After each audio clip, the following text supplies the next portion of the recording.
שלום, שלום. בפתח דבריי, אני מבקש להודות מקרב לב לפרופסור עדה כהן תגר ולתלמידתי, דוקטור אצקו קצומטה, על ההזמנה הנדיבה לבוא לדבר בפניכם. זה ביקורי השני ביפן, הראשון היה בקיץ, חם ולוהט, אך מזג אוויר הפעם שונה לחלוטין. אני מקווה ששני הביקורים גם יחד יסייעו לי להתחיל להבין את אופייה של הארץ המקסימה הזאת, ואני שמח על שאני יכול לדבר בעברית. ספר התנ"ך היהודי, המכונה בלשון המחקר הברית הישנה, הוא אבן היסוד של שלוש הדתות המונותאיסטיות הגדולות, היהדות, הנצרות והאסלאם. רשמתי אותם כאן על פי הסדר ההיסטורי של הופעתן, כי הנצרות באה לעולם מתוך היהדות רק במאה הראשונה לספירה, ואילו האסלאם התחיל את דרכו רק במאה השביעית לספירה. היהדות כמובן קדומה לשניהם במאות רבות של שנים, ואותה צריך ללמוד אם רוצים להבין בצורה מלאה ונכונה את תולדות הנצרות והאסלאם גם יחד. ישוע הנוצרי היה כדוע יהודי, וגם ממשיכו, מייסד הנצרות פאולוס, השתייך אל עם ישראל. ואילו מוחמד, נביא האסלאם, הושפע לא מעט מן היהודים שהיה עמם בקשר. עובדות אלו באות לידי ביטוי בספרי הקודש של שתי הדתות האלה. הברית החדשה של העולם הנוצרי והקוראן של העולם המוסלמי. בשתי יצירות אלה, על כל ההבדלים שביניהם, ניכרת השפעה ברורה של תורת עם ישראל, ובעיקר של התנ"ך, סיפוריו ודמויותיו. השפעה רבה יותר של התנ"ך ניכרת כמובן בקרב עם ישראל עצמו, גם בתקופות שלאחר ימי התנ"ך, במקביל לשנים שבהן עלו הנצרות והאסלאם לבמה ההיסטורית. כוונתי לספרות האדירה שנכתבה בקרב עם ישראל עצמו, מאז הגיעה כתיבת ספרי התנ"ך לכלל סיום במאה השלישית או השנייה לפני הספירה, בתקופה שנהוג לכנותה בשמות רבים, ואנחנו נבחר מכולם בשם תקופת חז"ל. התקופה שבה נתחברו ספרי היסוד של היהדות בצד התנ"ך, מן המאה השנייה לפני הספירה עד המאה השישית לספירה לערך. ספרים אלה, שידועים בהם עם המשנה והתלמוד, יעמדו גם הם במרכז דיוננו. בקצרה, אני מתכוון לדבר על 4 טקסטים חשובים עד מאוד. התנ"ך העברי מצד אחד, והחיבורים שנבנו בעקבותיו בעליו ביהדות, בנצרות ובאסלאם מצד שני. חיבורים האלה כאמור הם המשנה והתלמוד של היהודים, הברית החדשה של הנוצרים, הקוראן של המוסלמים. אלה ספרים רחבים וגדולים ובהם נושאים רבים מאוד, מגוונים ומורכבים, הכוללים עיסוק רב ביותר גם בתנועות המקראיות, סיפורי המקרא, ערכים מוסריים, תיאולוגיה, משפט. אנחנו נוכל לעסוק רק בדמות אחת, אברהם, המכונה ביהדות בשם אברהם אבינו, ובדרכים השונות שבהם הוא מצטייר במשנה, בתלמוד, בברית ובקוראן. וגם כאן, בגלל שפע החומר, נצטרך להגביל את עצמנו לעיסוק באברהם האיש, בשר ודם, בביוגרפיה שלו, בתולדות חייו, כלומר בסיפורים שמסופרים עליו ועל תולדות חייו, אבל לא בתורה הדתית שהוא מסמל, ולא ברעיונות המוסריים תיאולוגיים שניתן לפתח מתוך עיסוק בדמותו כמי שהיה המונותאיסט הראשון. כדי לעסוק בכל מה שנאמר על אברהם ובכל מה שהוא מסמל ביהדות, בנצרות ובאסלאם, נצטרך שבועות רבים של לימוד, וגם אז לא נוכל לכסות את החומר כולו בגלל היקפו הגדול. תחילה נגיד משהו על אברהם של התנ"ך. זה הבסיס לכל דיון ואי אפשר בלעדיו. לאחר מכן נביט בקטעים נבחרים מתוך הספרות שנכתבה בעקבות התנ"ך, ונבחן את הדרכים השונות שבהן תיארו את דמותו של האיש אברהם. האם נשארו המקורות שאחרי התנ"ך נאמנים לסיפור המקראי, שינו אותו, הוסיפו עליו, מדוע עשו כך? אלה השאלות שנעסוק בהן. אברהם עולה על הבמה המקראית בגיל מבוגר מאוד. לפי הספר הראשון של התורה, ספר בראשית, יוצא אביו של אברהם, שמו היה תרח ממסופוטמיה, והולך לכיוון ארץ כנען, שיותר מאוחר תזכה בשם ארץ ישראל, אבל לא מצליח להגיע לשם. הוא לוקח את משפחתו, כולל אברהם, אך מת בדרך, במקום הקרוי בשם חרן, באזור סוריה של היום. וכאן פונה לראשונה אלוהים אל אברהם ומצווה עליו, לך לך מארצך וממולדתך ומבית אביך אל הארץ אשר אראך, ואעשך לגוי גדול ואברכך וגדלה שמך. ואברהם שהיה באותם ימים אדם לא צעיר, בן 75 שנה, שומע את הכל והולך יחד עם אשתו שרה מזרחה אל ארץ כנען. צריך לדעת, אברהם כבר אדם זקן, לאשתו ולו אין ילדים, ובכל זאת הוא מאמין בהבטחת האלוהים שיצא ממנו בעתיד עם גדול, ושהעם יזכה לקבל את ארץ כנען, והוא הולך מתוך אמונה מוחלטת. ומאותו זמן ועד מותו בגיל 175, אברהם הוא גיבורם של סיפורים רבים, המצויים לאורך 14 פרקים בספר בראשית, כמעט רבע מן הספר החשוב הזה. שמו של אברהם נזכר בספר הזה כמעט 200 פעמים, דבר המלמד על מקום החשוב שהוא תופס בספר. לא נוכל כמובן לתאר את כל מה שמסופר על אברהם ועל שרה אשתו בספר בראשית, אבל נצטרך להצביע על הסיפורים העיקריים, כי הם הבסיס והיסוד לכל מה שקורה אחר כך בספרות היהודית, הנוצרית והמוסלמית. חוץ מהסיפור שכבר הזכרנו על יציאת אברהם והליכתו לארץ כנען, כדאי להזכיר סיפור אחר, העוסק במלחמה שאברהם היה מעורב בה. לפי המסופר באו מלכים אל ארץ כנען, לקחו בשבי הרבה מהתושבים המקומיים, ביניהם גם את בן אחיו של אברהם, לוט, וכאשר הדבר נודע לאברהם, הוא לקח את בני ביתו, יוצא לבדו לקרב, וניצחונו מציג אותו גם כגיבור מלחמה. בסיפור אחר מתואר בצורה מפורטת טקס של ברית שקוראת אלוהים עם אברהם, ובמסגרת הברית הוא מבטיח לו כי למרות שאין לו צאצאים, הוא יזכה בסופו של דבר לבן, וכי מן הבן הזה יצא עם גדול.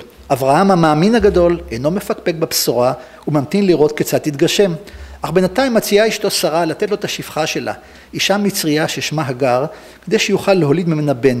כך בא לעולם בנו בכורו של אברהם ישמעאל, שעוד נסוג בו ובאמו הרבה, בגלל הקשר שיצר האסלאם בינו לבינם.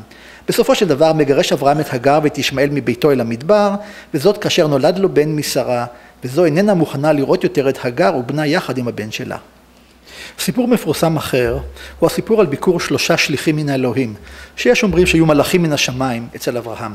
הם מבשרים לו כי אשתו העקרה תלד בן, ומן הבן הזה, יצחק, יקום עם ישראל. כמו כן מודיעים השליחים לאברהם כי אלוהים החליט להרוס את הערים סדום ועמורה, 2 ערים שתושביהם התנהגו מבחינה מוסרית באופן רע ביותר, דבר שבסופו של דבר אכן מתרחש, למרות שאברהם מנסה לשכנע את האלוהים לרחם על הערים האלה, אם יימצא בהם מספר קטן של צדיקים.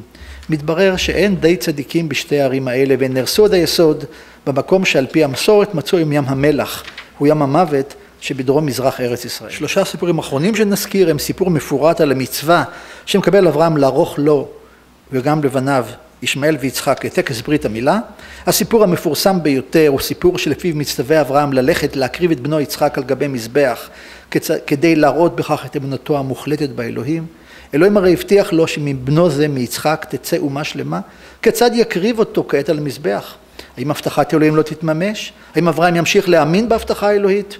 מתברר כי אברהם איננו מהסס ומוכן לשחוט את בנו, אך מלאך משמיים מונע זאת ממנו ומודיע לו כי כעת הוכחה בוודאות נאמנותו לאלוהים. ואחרון, סיפור שלישי, סיפור מותה של שרה והמאמצים שעושה אברהם לקנות לה מקום קבורה בעיר חברון. לאחר מכן מסופר על מותו של אברהם בגיל 175 בשיבה טובה, ועל 2 בניו ישמעאל ויצחק הקוברים אותו ליד שרה אשתו. הנה סקרנו איפה בקצרה את הסיפורים העיקריים על אברהם בספר בראשית.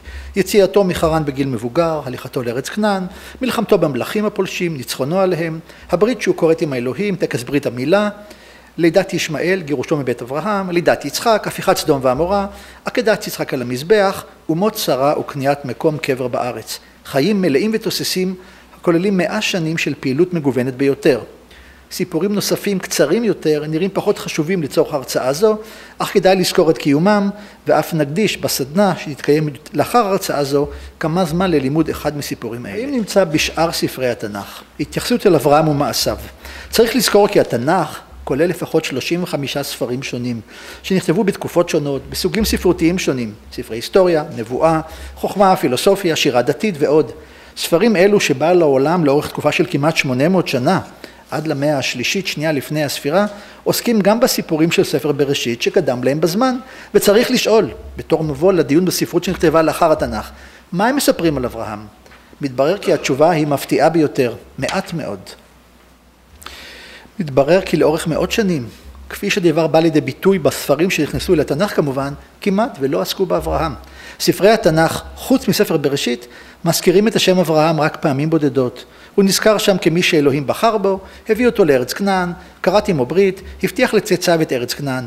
אם לא היה ברשותנו ספר בראשית, לא היינו יודעים כלום על הגר וישמעאל, על המלחמה במלכים, אפילו לא על סיפור לידת יצחק, על עקדת יצחק ועל שאר הסיפורים הגדולים שהזכרנו. אני לא מכיר שום תשובה טובה לשאלה מדוע ספרי התנ"ך שבידינו, חוץ מספר בראשית, ממעטים כל כך לעסוק באברהם. אבל אולי כפיצוי על כך, יש עיסוק גדול עד מאוד בו בספרות שנכתבה לאחר ימי התנ"ך, ביהדות, בנצרות ובאסלאם, והרי זה נושא הרצאתי. אני קופץ על פסקה אחת, אוקיי? דלק פסקה. התלבטתי מאוד בשאלה במי להתחיל, ביהדות ובנצרות. הסיבה להתלבטות ברורה. נכון שהיהדות קדמה לנצרות, ונכון שחלק גדול מן הנוצרים הראשונים היו יהודים, אבל צריך שנדע כי בימים קדומים, כבר בימי התנ"ך, ובעיקר מיד לאחריה, עברה הספרות של עם ישראל מדור לדור כספרות שבעל פה. אב מסר את הדברים לבניו, האם לבנותיה, מורה לתלמידיו, ראשי העם החכמים לקהלים שישבו לפניהם. לתקופה ארוכה זו של העברת מסורות בעל פה אין בידינו עדות כתובה, אבל כן איננו יודעים בדיוק מה בדיוק סיפרו בכל אותם ימים, עד שנכתב הספר הראשון, המשנה, שעוד נדבר עליה, בראשית המאה השלישית לספירה. הברית החדשה מצד שני הייתה רובה על הכתב כבר לקראת סוף המאה השנייה, ולכן אולי ראוי להתחיל דווקא בספרות הנוצרית, גם אם הנצרות מאוחרת ליהדות, וכך נעשה. ובכן, מהי הברית החדשה ומה מסופר בה על אברהם? הברית החדשה היא כידוע אסופה של ספרים שהדת הנוצרית הוסיפה על ספרי התנ"ך היהודי. חלקם מספרים על תולדות חייו של המשיח הנוצרי, ישוע, לידתו, קורות חייו, ובעיקר הניסים שעשה במהלך חייו, מותו על הצלב, תחייתו מן המתים. הספרים העוסקים בחיי ישוע נכתבו בין השנים 65 ל-120 לספירה, ובצד ספרים האלה נמצא גם את ספר מעשי השליחים, המספר על ראשית הפצתה של הנצרות בעולם, וכן איגרות שונות שנכתבו בידי מפיץ הנצרות פאולוס בשנות ה-50 של המאה הראשונה, או בידי אנשים אחרים במאה השנים שלאחר מכן. האיגרות דנות בעיקר בתורתה של הדת הנוצרית, באמונותיה, בדעותיה, והנה עלינו לזכור כי מרבית מחברי הברית החדשה, ופאולוס בראשם, ראו עצמם כיהודים לכל דבר, ומלכתחילה כיוונו את ספריהם גם או בעיקר לקהל יהודי. זו הסיבה להשפעתו העצומה של התנ"ך על דבריהם, ולעיסוק הגדול שהם עוסקים בסיפורי התנ"ך ובדמויותיו. הם הבינו כי מהפכה בתחום הדת לא צריכה להיראות כמהפכה, אלא כהמשך טבעי של מה שקדם לה, ומכאן ההזכרות המרובות של פסוקי התנ"ך וסיפוריו בברית החדשה.